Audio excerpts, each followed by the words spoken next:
As we're doing week 4 fantasy tight ends. My number one booming tight end this week is going to be Will Dissly from the Seattle Seahawks. So far, he's been balling. He's been putting up probably like 120 yards and a touchdown in the last 2 games. Didn't get really targeted in the first game against Pittsburgh. No, in the first game against Cincinnati. My apologies. But the biggest reason why I think he's going to be booming is because he's going up against the Arizona Cardinals this week. Week 1, the Arizona Cardinals give up 130 yards and a touchdown to TJ Hawkinson. Week 2, they give up another 150 yards to Mark Andrews of the Baltimore Ravens. And in week 3, they gave up another 100-plus yards and a touchdown to Greg Olsen. The Arizona Cardinals do not know what to do with tight ends, and Will Dissly is one of Russell Wilson's more favorite targets in this new season, so look for Will Dissly to have a huge game. My number 2 booming tight end this week is going to be Mark Andrews of the Baltimore Ravens. I believe that he is actually Lamar Jackson's favorite target and not Marquise Brown. The Cleveland Browns don't really have a great athletic linebacking group or group of safeties to cover a tight end, so look for Mark Andrews to be having a big week.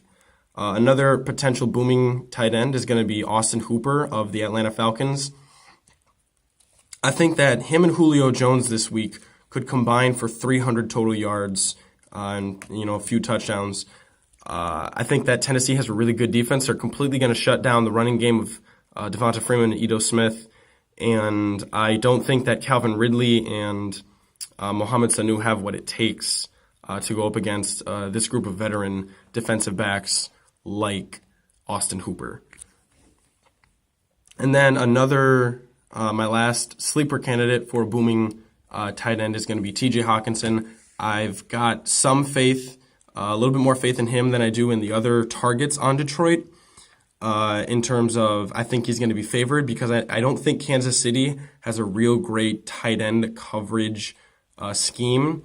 I think they could potentially take away the deep threat of Kenny Golladay and Marvin Jones, but I think TJ Hawkinson is really going to carve him up the middle. So while Detroit is more than likely going to be down the entire game, look for them to be passing to TJ Hawkinson for a lot of that. And then the potential bust candidates for this week, number 1 is going to be Zach Ertz. I think that in a PPR league, Zach Ertz could, but he could roll out with a few points because he's Carson Wentz's favorite target. Deshaun Jackson and Alshon Jeffrey are both out. Green Bay has a pretty good athletic defense and secondary, so I think that a lot of the coverage is going to completely shut down most of what Philadelphia wants to do offensively. But look for Zach Ertz to be getting a ton of targets. I think Zach Ertz could potentially get 18 targets this week. Jared Cook of the New Orleans Saints. Now, Jared Cook he's a pretty popular household name. He's had a pretty slow start to the season. I would look for him to be having a very slow day. I think that Dallas has the best group of linebackers, especially middle linebackers in the NFL, between Leighton Vander Esch, Jalen Smith, and Sean Lee if he's playing. There's nothing really that's going to be happening across the middle of the field. So that's a slight warning to the passing game with Alvin Kamara, and as well as a short game with Michael Thomas. Because of that, Ted Ginn could possibly get a few points because he's a burner. But I'd be careful about Jared Cook this week. And then Vance McDonald. I think that Cincinnati has some pretty tough linebackers. I don't think Mason Rudolph is going to be relying on Vance McDonald very much because as soon as Mason Rudolph came into the starting lineup, Vance McDonald, it's not that he wasn't on the field, but it's that his targets went down. So be careful about that, especially in a PPR league. This is going to be an offensive game, so he could accidentally get a touchdown and some yards.